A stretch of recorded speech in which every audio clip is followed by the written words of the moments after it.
po yung kung sa ano may mga invasive na nakuan mga ka-adventures sa damo, meron dang invasive. Ito. Bali humalo na po siya sa palay. Yan. Ito po yung mahirap na bunutin kung walang kumpay dahil yung ugat po niya ay malalim. Ngayon po mga ka-adventure ay kasalukuyan po tayong naglilinis ng ating palayan dahil maraming mga damo na mapaminsala. Kailangan po nating linisin yon dahil kung hindi natin lilinisin ay nagiging dominant sila. Kumbaga sila yung naghahari-harian na imbis na yung palay yung ating aanihin, yung damo na mga ka-adventure. Ito po yung isang species ng damo na napaka invasive, kumakapit sa palay at mahirap bunutin pag wala tayong kumpay.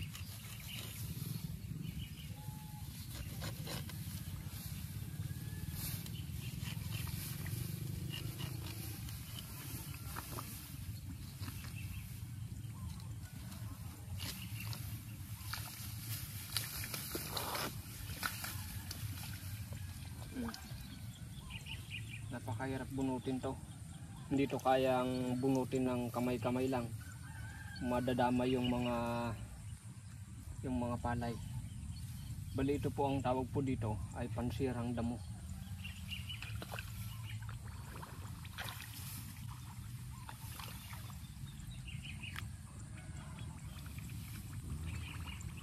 Marami.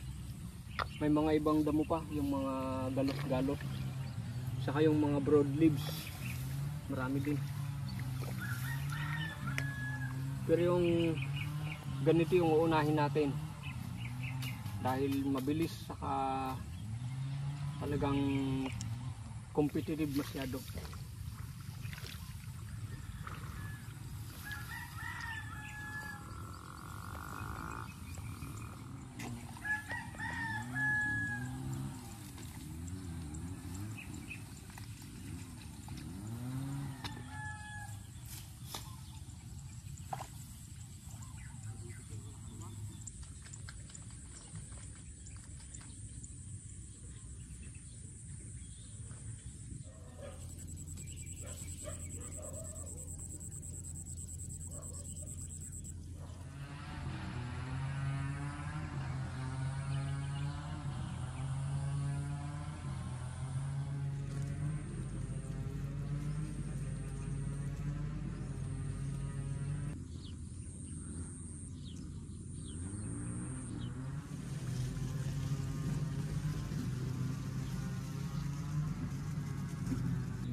Bali natapos na po tayong naglinis.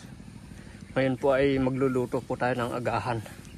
Saka babalik po tayo dito pagkatapos po natin kumain.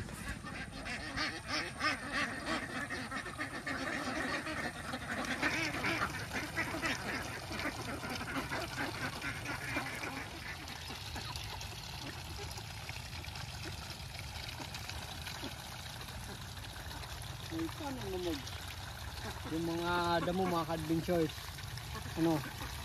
ngayon pala ay nagpapastog tayo ng itik.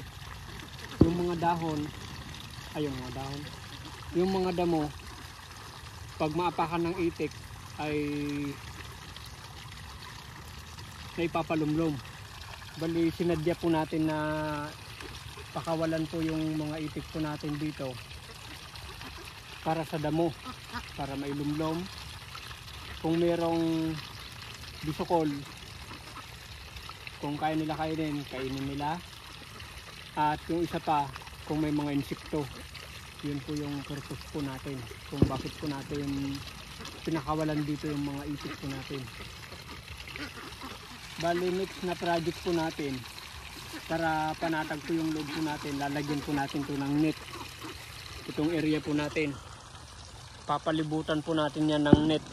Lahat, itong area po natin lahat, para kung yung itik natin ay ilagay natin dito, hindi tayo nangangamba na pumunta sa kabilang bangyo. Dito lang sila sa area natin. Kahit magdamag sila, maghapon, mag-umaga, magdamag, ay hahayaan natin sila hanggang sila ay umuwi. Habang pinapastor natin yung itik natin, maglilinis po tayo ulit doon. Maglilinis tayo ng paglilinis. Dito na tayo mag-start sa may tambak. Tanggalin natin yung mga galop-galop na yan.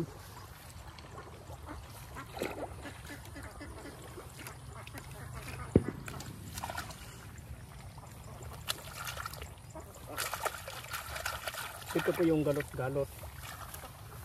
Bali nakita na po ito dati. Yung ginagawa natin dito, pagka malayo yung tambak, ay nilulukot po natin ng ganyan. Saka natin ibinabaon, saka tinatapakan yan para malungtot na yung damo. Pero kung malapit lang naman dito sa tambak, ay pwede lang natin na huwag-huwag saka ilagay na ganyan.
Po mga ka-adventures, bali dito po tayo muli.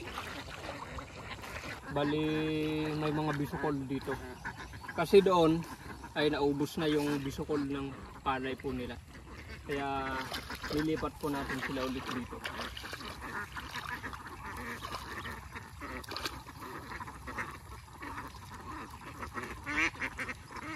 Marami din silang nakakain. Doon po marami banda yung bisukol.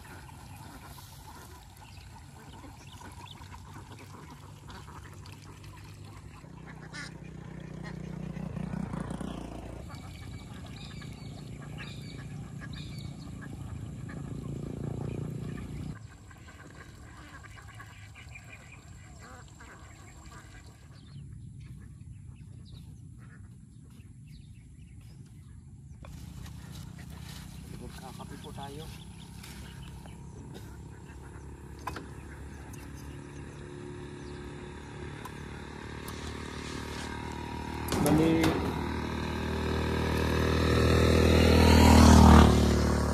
Bali nagkape po tayo sa bahay pero hindi natuloy. Dinala natin dito yung kape natin, kaya dito natin itutuloy yung ating pangangape.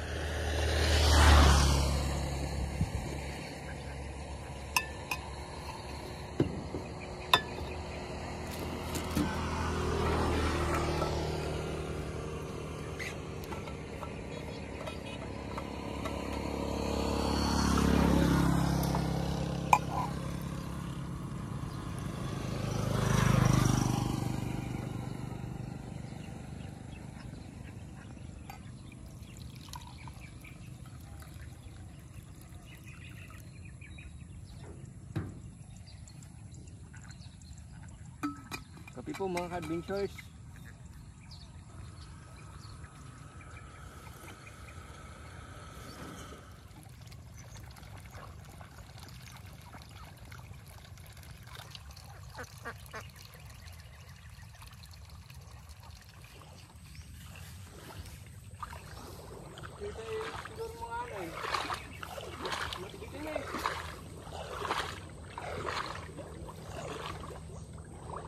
Ito mga ka-adventures, bali dito po tayo kakain sa ilalim ng puno ng mangga.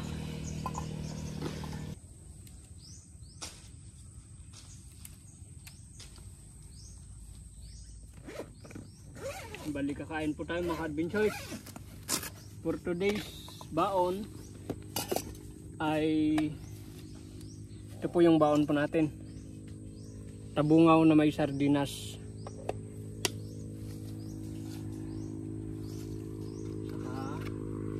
Natin.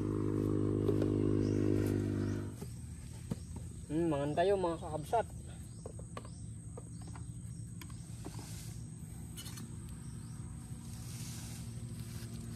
Mangan tayo ti pamigat dala pangaldaw.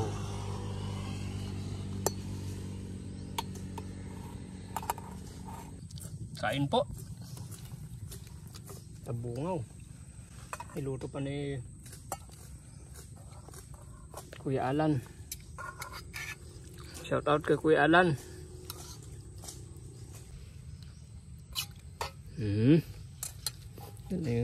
Yung natira kay Parikoy. Amangan tayo. Medyo napudot mga ka-adventures sa ti panahon. Sa may bandang Luzon sa Visayas ay may bagyo. Dito po sa atin ay mainit.